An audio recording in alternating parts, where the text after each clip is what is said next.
excellent families.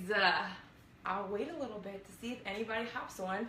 We are going to be making a plant-based, delicious, family-friendly meal tonight. So this is probably the first time that you guys are seeing me in this group live. Again, my name is Lorisa Leigh. I am the nutrition and detox guru, working with busy professional and entrepreneurial women who are having a hard time struggling to lose stubborn fat, also struggling to have a hard time gaining energy. I take them through the detox process using pure whole foods, guys, no supplements, because nutrition and food and whole foods is where it's at.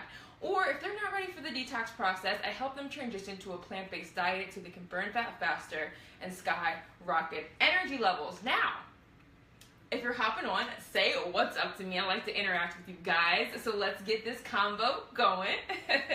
Also, I am a registered nurse and have been going on 9 years now, crazy,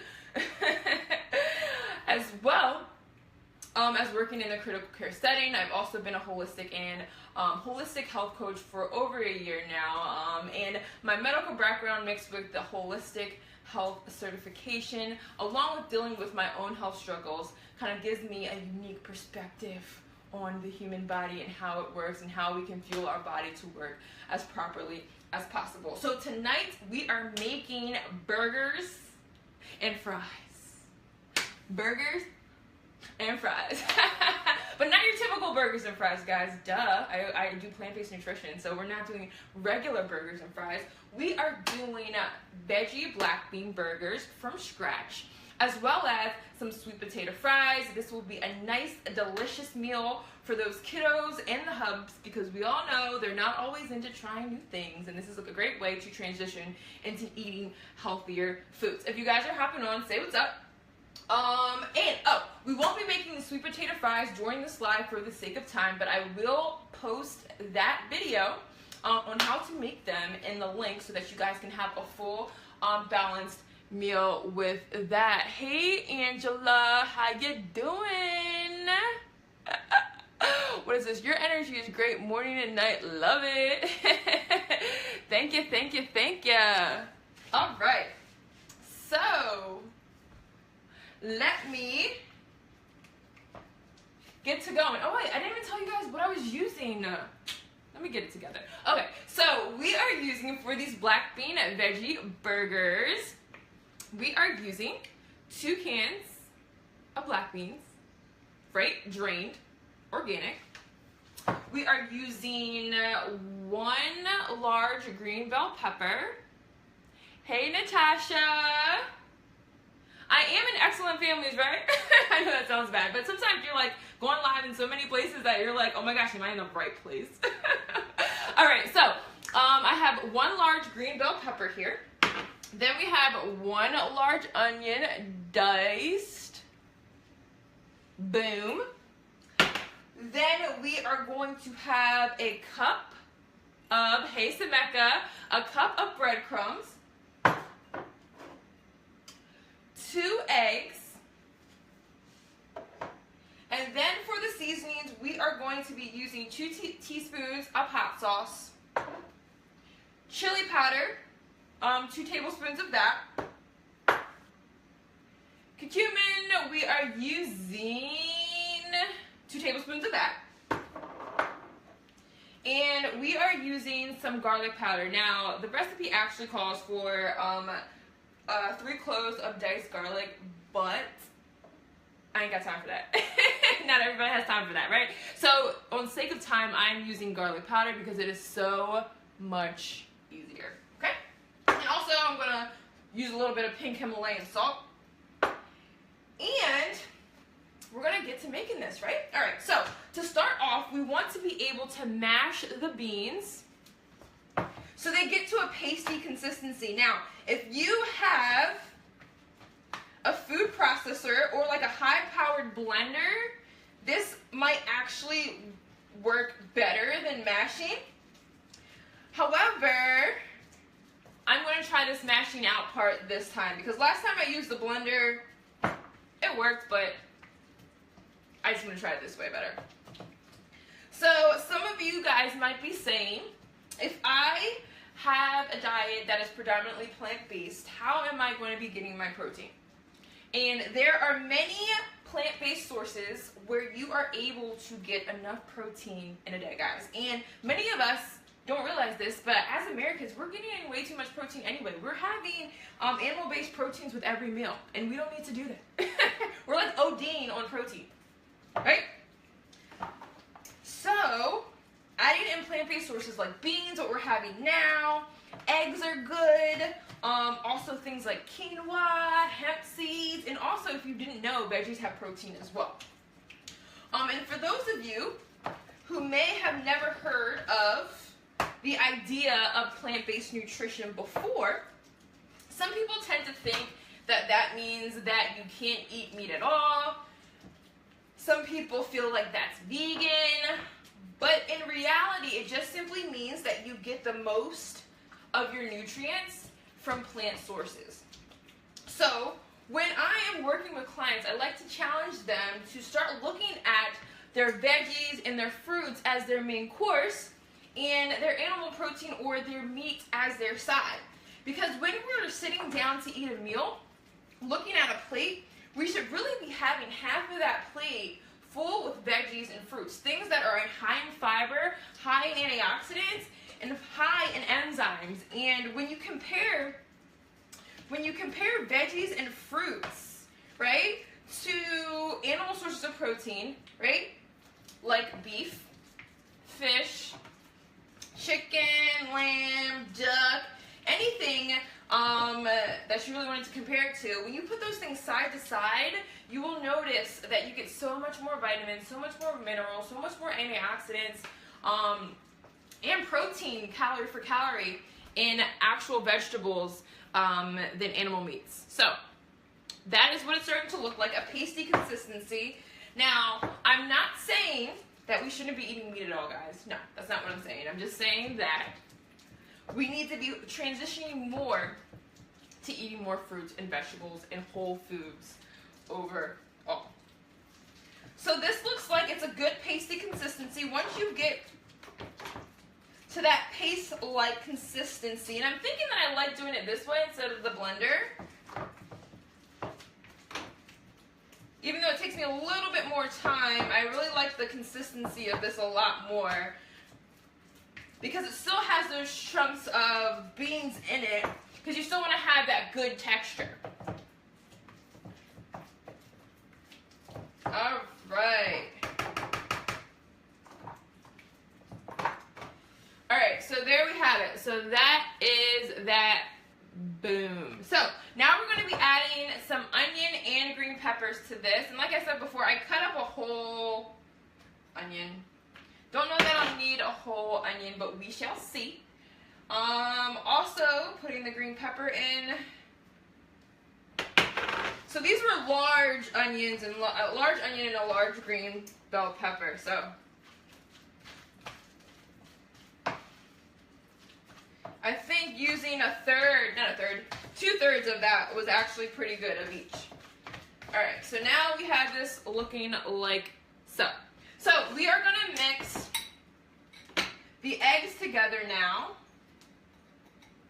And the eggs are just simply to hold the mixture together. Now again, for the sake of time, I am just gonna plop these right into the oven. Oh, and I forgot to tell you, you need to put the oven on preheat 375.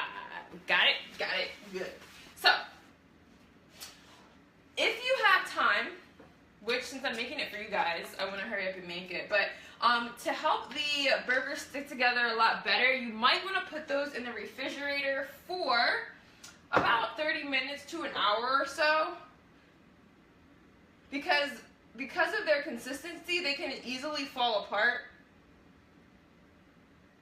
So putting them in the refrigerator helps them to kind of thicken up a bit. Okay, so now I'm just using this hot sauce here. Putting about 2 tablespoons. And this is called jalapeno pepper hot sauce. You don't have to use a specific hot sauce. All right, I see some more peeps jumping on. Say what's up. You don't have to use this specific hot sauce. You can pick whatever hot sauce you choose to pick, but that's just the one that I had in my home, so that's the one that I'll be using. Like I said before, we are going to be adding some chili powder, some cumin, oh man, this isn't open, and some garlic powder to the mix, 2 tablespoons to be exact. However, I don't really use measuring cups or measuring spoons. Had to think of that word for a second there. So I just kind of like guesstimate. Because people are always asking me, like, I don't know, what are the exact ingredients to this? I'm like, I don't know. I can't help you with that. I can't help you with the exact amount because I just kind of go with what my taste buds will feel. But I gave you guys kind of a roundabout number there.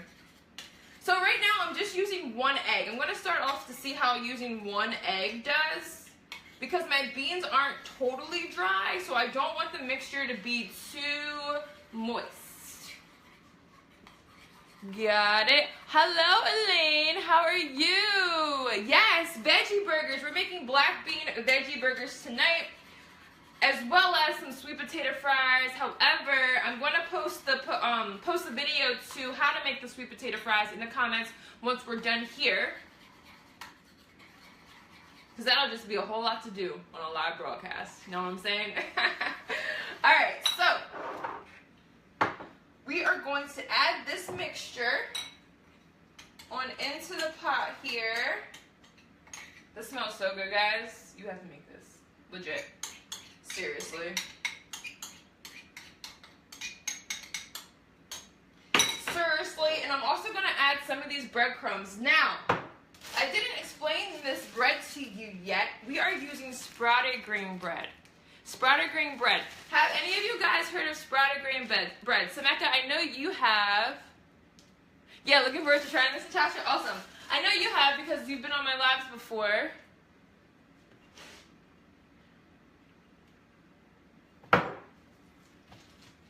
Sprouted grain breads are a nice alternative, or healthier alternative, than just having like regular bread, like even whole wheat bread, guys. So, we know that whole wheat bread is marketed as like being healthier than regular bread and low glycemic, which means it doesn't raise your blood sugar really high, really fast. However, whole wheat bread still raises your blood sugar, guys, and it still raises it a lot. The difference between sprouted grain breads and other breads is that when we have a seed of wheat, sorry guys, I'm trying to read the comments. When we have a seed of wheat and we start to grow it, right, it sprouts. And when it sprouts, it has all those nutrients, the minerals, the enzyme that it needs in that compact seed, in that compact sprout to really form a fully grown plant. So, because of that, in that compact amount, sprouts tend to be very, very, very nutritious, even sometimes more nutritious than their actual, grown-up counterparts. But when you do that with a piece of wheat, buckwheat, smelt, quinoa, all types of grains, what happens is you're able to maintain more nutrients within that bread when you're making bread out of it. Also, it's a lot thicker consistency and it's very grainy, which again allows you to have the nutrients within it and also allows for bread not to be so readily absorbed into your bloodstream and spike your blood sugar so high. Because we know that when we don't have control over our blood sugar, we don't have control over our hunger. And if we don't have control over our hunger, then we don't have control over our weight gain, right? Not only that, with raising blood sugar spikes continually, it drains us from our energy and also makes us pack on extra pounds. So we don't want to do that. So, getting low glycemic breads is a great idea to start doing. Alright, so we are almost done this mixture and we're almost ready to make our little patties. As you can see, we're mixing up here. So if you're just joining, we are making black bean veggie burgers and sweet potato fries. However, like I said before, sweet potato fries video will be posted in the comments. So this is the part that I think kids will like a lot. I don't have any kids, but I know they like to get messy because I do have a niece. She likes to touch everything, wants to do everything that I'm doing. So they can help you make the patties.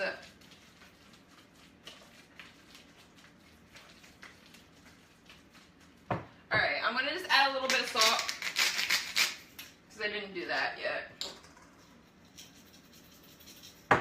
Now, once these patties are done, you can top them with whatever you like. I'm actually going to be toasting some sprouted grain bread to use as the bun.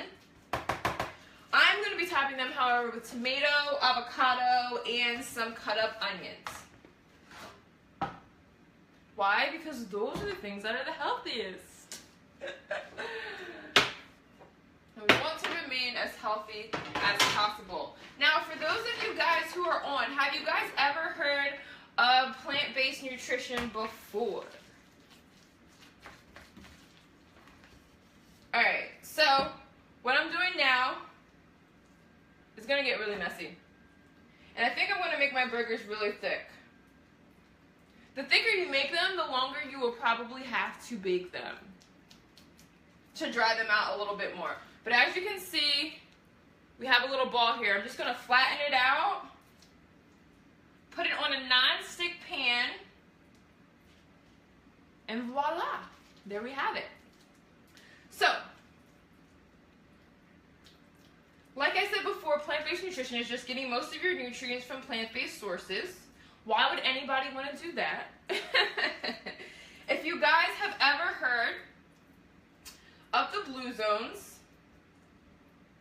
these are different areas in the world, about 8 different areas in the world where they're finding that people are living the longest, well into their 100 years, with virtually no illnesses or major diseases. These people are the types of people that are walking 5 miles a day. They're still working at 90, 95, crazy, right? Their mental capacity is still intact. They're not suffering from diabetes, obesity, the typical cancers that you see here, things like that. And there was a gentleman, I do forget his name, but he went around to all these cultures and tried to pick out similarities between all these cultures. What were the things that they were doing that were allowing them to live for such long periods of time? And what he found was, one of the commonalities was that these people ate simple, right? They ate simple and they ate most of their nutrients from plants. Yes, they still ate meat, but these people ate meat maybe 3 to 4 times a month, right? So when we want a similar result as somebody else, we copy what they do, right? Right. There were also some other similarities in there as well. They were very close with family. They knew their purpose. They did some physical activity, natural physical activity. It wasn't like things that are going to the gym. So here I have 5 patties. I think I made my patties a little too thick, so I'm going to kind of thin them out here. And also, the blue zones aren't the only argument for a plant-based diet. This is a book I talk about a lot. It's called The China Study. Very, very, very informative book. It was a very, very long study where a gentleman, a dairy farmer, a guy who grew up on a dairy farm, studied the ways of the natives of China. And he studied these people because, again, like the people in the blue zones, these were people who were living for a very long time with virtually not much illness. They didn't have cancers like we see today, right? They didn't have heart disease. They didn't have things of diabetes. They weren't obese. And he went and studied the culture of these people. Why were they living so long, and why were they living such healthy lives?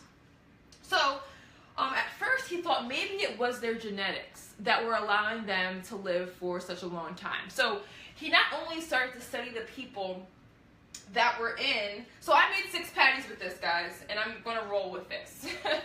So he not only started to study the people in this native area of China, but But since he thought it was related to genetics, he started to study these same types of people in other areas of the world, in America specifically. And he found that when these same people who live longer lifespans with virtually no disease are placed in an Americanized environment, they start to develop the same diseases as Americans do.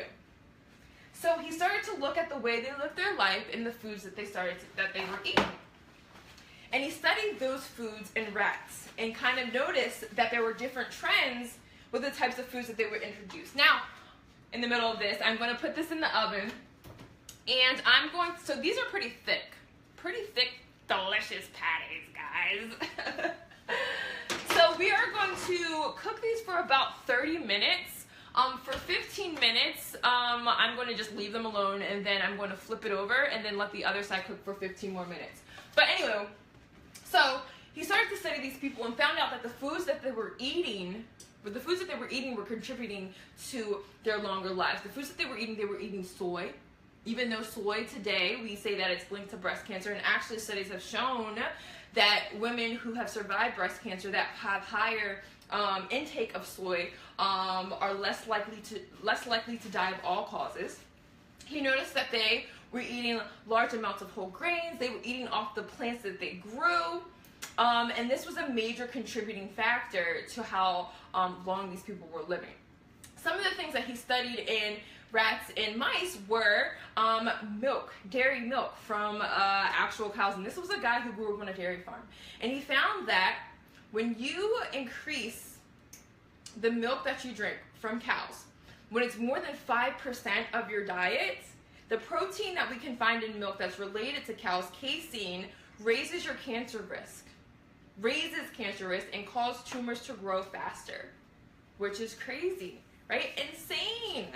So this was the first book I read that kind of pushed me into that realm. So if you guys are ever considering heading in that direction, that is a good book to either listen to or read. So just wanted to share that with you guys. And I'm not going to stay on for too long because I'm not going to stay on for 30 minutes to let these veggie burgers cook. But I think what I am going to do is let these cook, and once they're completed, I am going to chop up these onions and avocado and tomatoes and take a picture and post it in the group and share with you guys what it looks like. All right. But I wanted to share one more thing for the argument of really trying to transition to more fruits and vegetables in your diet. We need to understand food for what it truly is, right? And food for what it truly is meant as fuel, right? It's meant to energize our body. It's meant to feed us. It's actually legit instructions for the way that our cells need to respond on a day-to-day basis. So you know we all have genes and DNA, right? And the genes and the DNA are the blueprints of how our body is supposed to act, right? But we used to think that our DNA, right, our family history was permanent. So if my family member had a predisposition to hypertension, right, or high blood pressure, I should say, if my family had a predisposition to being overweight, if my family had a predisposition to having diabetes, right, it's not, these genes and DNA are not final, right? And I had a functional medicine doctor which once said that it's not that you have hypertension or high blood pressure or diabetes that runs in your family. It's the behaviors that lead to getting those diseases that run in your family. So what behaviors are you doing that are leading us as a whole, as a family, to these types of illnesses, right? So when we take it back and we understand that our genes are not permanent, they can actually be influenced by our environment legitimately, and most of that is influenced through the food that we eat. So when we eat certain foods, our body is expecting certain information. It's expecting certain instructions, right? Because we've been on this earth for how long? Like hundreds of thousands of years, right? And the foods that have always been around, right, are the plants, the animals, right, the whole foods. And processed foods, sugars, and refined things like that have come into play most recently within the last 50 years, right? And our bodies aren't really expecting that information because that's not the information they've been getting for the years prior, right? So when we give our body the right instructions, for instance, if you want to put a dining room table together, some chairs together, if you just want to build anything, you need the right instructions. And if you don't follow those instructions, you're probably not going to put it together well enough, right? Or you're probably going to miss some things, some steps in that process. And that table that you're putting together may hold up for a little while, but it's not going to last, and it's going to become wobbly, and it's going to break, right? Same thing with the human body. When we eat the right foods that have the right information, they tell our cells how to act. They turn on and off genes, and they have the ability to turn on cancer genes and turn them off. They have the ability to tell your body how to metabolize food in a way so you can burn fat instead of gaining it, right? They tell your body to have enzymatic reactions that create more energy for you opposed to zapping that. So when we take a step back, again, and understand food for what it truly is, it's not meant to mask issues, right? It's not meant to just kind of eat whenever we want or overindulge, right? It's nice to enjoy our food. Like, we have to enjoy our food, right? We have to have sweets every now and again, right? And we have to eat the foods that we want to eat every now and again. And the foods that we should be eating should be delicious, but at the same time, we need to understand that there's a bigger purpose for our food, right? And that is to fuel us and give us the energy we need, right? And feel confident in our body. So I just wanted to share that with you guys tonight. Thanks for hopping on. Again, we just made some black bean veggie burgers, delicious, that we are going to be using sprouted grain bread for as our buns. So we are also making some sweet potato fries. However, I'm not legitimately making those right now. I'm going to post a video in the comments. Guys, you have to try these sweet potato fries. Like, you have to try these sweet potato fries. You have to. Because they're so delicious. So, with that, I'm done. So, before I go, I wanted to invite you guys to a challenge that I am having starting the 27th. If you are a person who is addicted to sugar, guys, I used to be totally addicted to sugar, like totally. Like, I ate that thing for breakfast, lunch, and dinner. Like, that was my meal. Like, I wouldn't eat a real meal because I would be eating sugar. And if you think you're not addicted to sugar, let me tell you, you are, because if you love the carbs, you love the pastas, you love the pizzas, you love your juices, your fruit juices, because, guys, we should not be drinking just pure fruit juice. Veggie fruit juices are awesome, but pure fruit juice, no, right? If you love your sodas, guys, this is all sugar. Your body absorbs it and treats it the same way as it would sugar. So if this sounds like you're addicted to some of those things, then you definitely need a detox. We are doing a sugar detox challenge for 3 days, and it's free. So I will also post a link to that in the comments as well. And if you are interested in learning more about plant-based nutrition as well as detoxing with pure whole foods, I do a live broadcast called The Morning Juice every morning at 6 a.m. Eastern Standard Time. I encourage you to come join me and get your healthy rockin' bod on. All right, guys, thanks for joining me tonight. It was awesome being here with you guys, and I'll see you next time. Bye.